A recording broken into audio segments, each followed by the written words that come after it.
हमारी जो किसी चीज को देखने की दृष्टि है वो प्रत्यक्ष रूप से देखती है कि जो हो रहा है बस वही।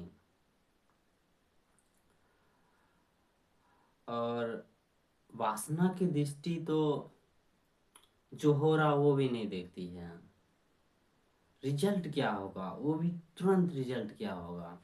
और रिजल्ट भी वैसा रिजल्ट जैसा हम चाहते हैं, प्लेजर के लिए। पास्ट में जो मिला था प्लेजर, जो बीते हुए कल में जैसा प्लेजर मिला था उसी को ही अपना याद बना के वासना से भरा हुआ इंसान प्रत्यक्ष रूप से जो कर्म हो रहा है, जो काम करने वाले हैं, उसको भी नहीं देख पाता है। उसे बस तुरंत रिजल्ट चाहिए, उसे कर्म का भी नहीं पता, उसे कुछ भी कर्म कर डालेगा।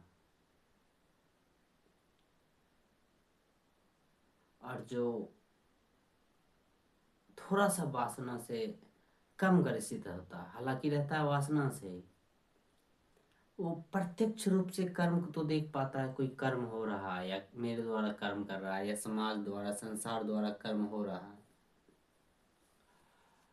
परंतु उसका अप्रत्यक्ष रूप नहीं देख पाता है कि इसके बाद क्या होगा, ये क्यों हो रहा है, हम ये क्यों कर रहे हैं। संसार में इतना लोग तो वही कर्म कर रहा है, तो हम क्यों नहीं, हम वही काम क्यों कर रहे हैं। और 50 साल बाद, 20 20 साल, 50 साल, 100 साल बाद क्या होगा, इसका इसका रिजल्ट क्या होगा। अ, या 5000 साल पहले कैसे होता था, 200 साल पहले कैसे होता था, यही काम नहीं सोच पाते हैं हम। या नहीं सोच पाता है वो इंसान जो कामना से भरा हुआ रहता है लेकिन कामना से ग्रस्त नहीं रहता है, वो कामना से हमेशा डवाडोल नहीं रहता, हालांकि रहता कामना में ही। तो जो आदमी कामना से पूरा ग्रसित है, उसको तो बस रिजल्ट चाहिए। हालांकि ज़्यादा लोग कामना में ही ग्रसित है तो उसको रिजल्ट ही चाहिए।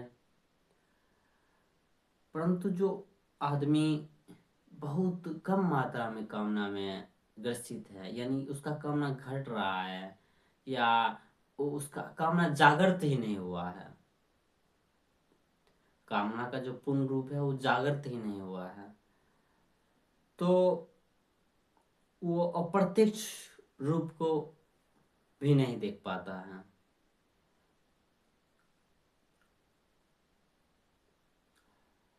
उदाहरण के लिए हम इस पृथ्वी पर रहते हैं,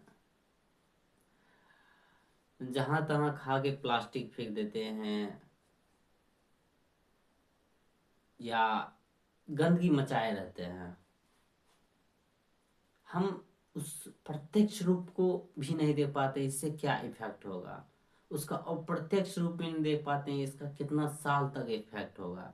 या पृथ्वी क्या है, क्या पृथ्वी हमारा घर नहीं है, हम ये भी नहीं देख पाते हैं। हम कल्पना में इतने घुस जाते हैं, जिस घर में हम रहते हैं हमें लगता वही घर है।